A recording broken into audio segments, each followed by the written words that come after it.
This activity will be looking at the sound of the fairground, Hull Fair in particular, out of the archives, and I call this handwriting because we're drawing around hands.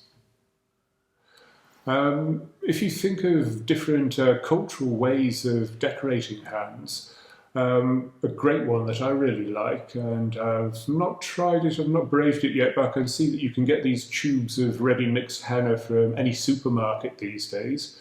It's called Mendi, and it's a form of body art and skin decoration, originating in ancient India. And if you look at the slide, you can see how elaborate linear patterns cover this woman's hands.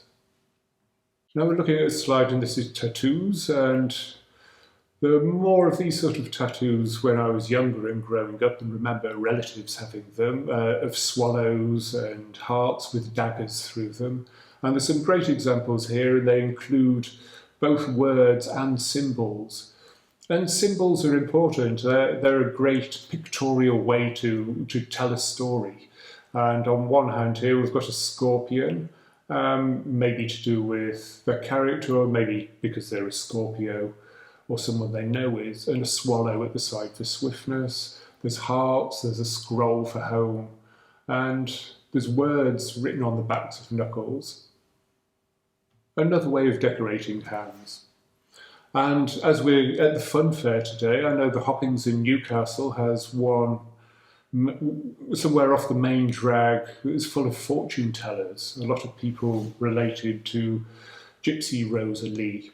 And here you can see some hands broken out into different parts, and different parts have stories within them. So the love line, and the line of the head, the girdle of Venus, and all these different parts that are meant to be meaningful when you look at them.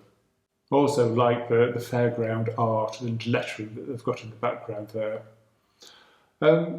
Okay, we have some other examples by other people's work that you can look at, and you can see different ways of depicting stories, but an important thing to take out of this is they have drawn something inside all of the fingers and thumbs on the inside of the hands, but also put something on the outside as well, surrounded the hands with other stories. So you can talk about what's inside you and your memories, as opposed to what you're hearing and what you're travelling in. So there's these two things happening at the same time.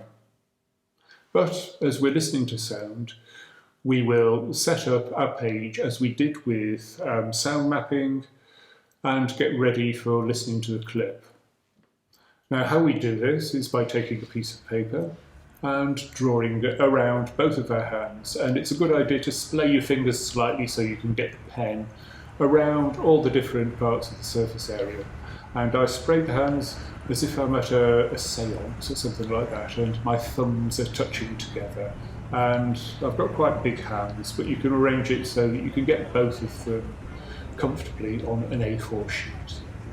We're listening to a sound from the archive, and it's of Hull Fair. This is a very expansive, very pictorial sound effect. Somebody is walking through, well, you can tell they're packed streets in a fun fair. You've got all the whirs, and whistles, and hawkers shouting, and pre-recorded loops to try and get you in and come and take part in whatever activity people are selling. It's full of light and noise and sounds happening in different spaces. So now you've got your hands drawn on the page, use this sound clip and explore it and try and capture all you can in words and images. Draw things from the fun fair. There we go. I'm not going to draw the whole thing for you. But what's this? Like a big wheel sort of thing. So we can hear that, and we can hear megaphones shouting stuff in the background.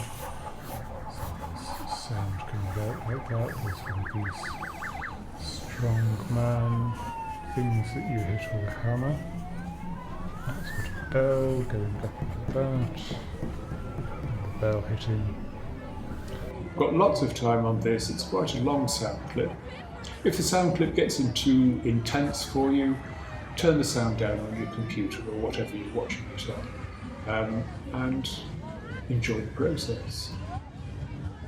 You can use all these different spaces around the finger. Each one could have its own story. If you remember what I showed you before about palm readers and stories within the shape of the hand, or the mendi where there are patterns drawn over it, or the tattoos where you have different symbols and words written across it. So right on the knuckles, whatever you like. One thing that I like, because it's a picture, is having a horizon line, and you could maybe jot one of those in near the start, and that straight away that gives you some space.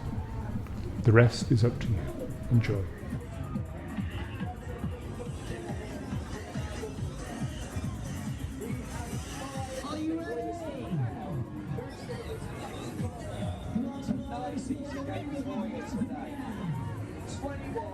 Or a joker.